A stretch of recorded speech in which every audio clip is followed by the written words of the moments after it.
Hello people of YouTube, today I'm going to do an updated what's on my Nexus 5 phone with Android Marshmallow, so let's get to it. First thing you would see is my lock screen, which is basically what my lock screen is, nothing too interesting. Here's my amazing keyboard on my phone, I think it's pretty awesome, if I do say so myself.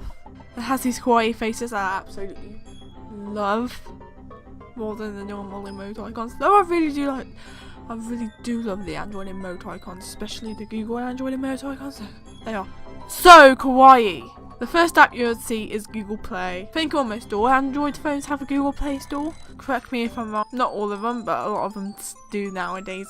And the next app you would see on my home screen is Photos, and then the camera app, and then the settings, Google settings, pretty basic. And then you'd see my dangerous dinner folder. There's a dangerous folder and a dinner folder. In my dangerous folder, this folder I basically keep Google Keep. I renamed it to Notes. CCleaner, which basically, when CCleaner is a good way to clear your cache off your device, stop it from running slow, and if it is running slow, I definitely recommend you use this to help clean unwanted cache, which unwanted cache files can slow down your device, so I definitely recommend because it can help it running smoothly and whatnot. Contacts, AirDroid, basically AirDroid is this application you can put on your computer as well, on your Mac and PC, and you can view like messages and stuff on your phone and reply text messages as well on the computer, kind of like what they do in Mac OS X with the iMessage app.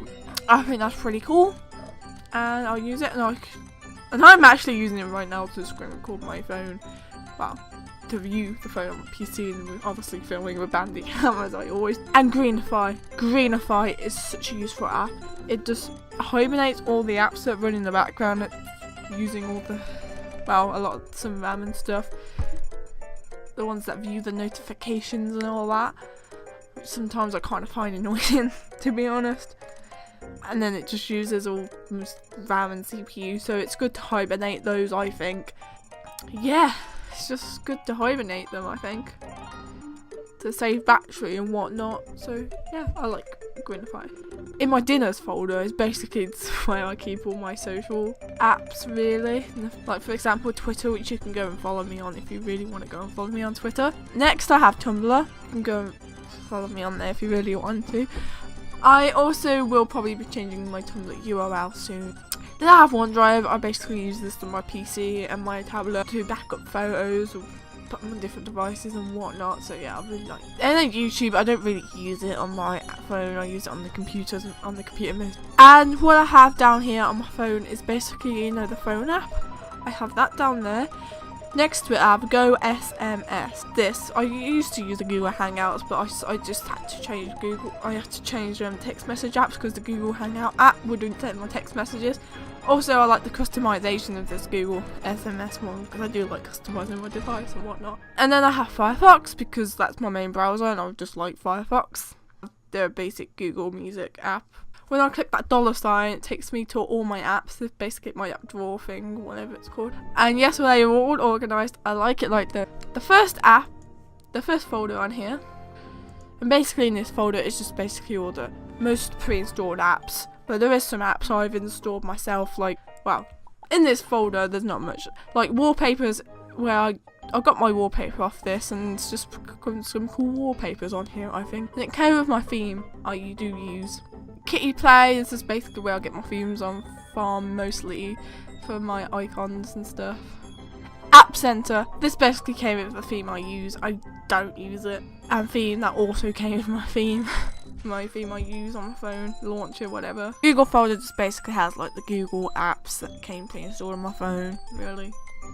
And in this camera folder, I basically have Android. I used to be obsessed with this in 2014. Who remembers that? If you've been following me on Twitter back then, you probably can tell. Themes. Basically, my theme folder, you'd see the little applications, but they don't do anything really to click on them. They're basically themes for my keyboard and launcher and SMS app and whatnot. And Google Drive. And Messenger, it's not Facebook Messenger, I don't have Facebook. It's just Google Messenger, Google Plus Messenger or something. It came installed on the new Android update. It seems Facebook Messenger and I don't like it. So I won't be using it. I don't even like Google Plus for a start. So. Pointless app, basically, Alfie Daisy's app. He has 2 books out called Pointless Book 1 and 2, and you can have the apps for them because there's some cool stuff and whatnot. Browsers, Firefox and Maxfont browser. Maxfont browser I quite like in Android, so I sometimes use it on here. And here's my last screen. Basically it's a folder with all tools in and whatnot. Basically like something kind of a theme. And there's a CPU thing there to check the CPU. And I can click it if it's high or whatnot. It's either the RAM or CPU. It probably is the RAM actually, thinking about it. Yeah, I think it's the RAM. I just keep saying it's CPU. Yeah, it's the RAM, isn't it? I knew that. The launcher I use is Go Launcher Z. It's one of the most customizable launchers and I really like it. If you want a customizable launcher, I recommend this one. There is probably some other customizable launchers out there if you don't like this one, but I really like it otherwise. So yeah guys, I hope you enjoyed my What's on my Google Nexus with Android Marshmallow. So I hope you all have a good day. Bye guys, see you in the next video.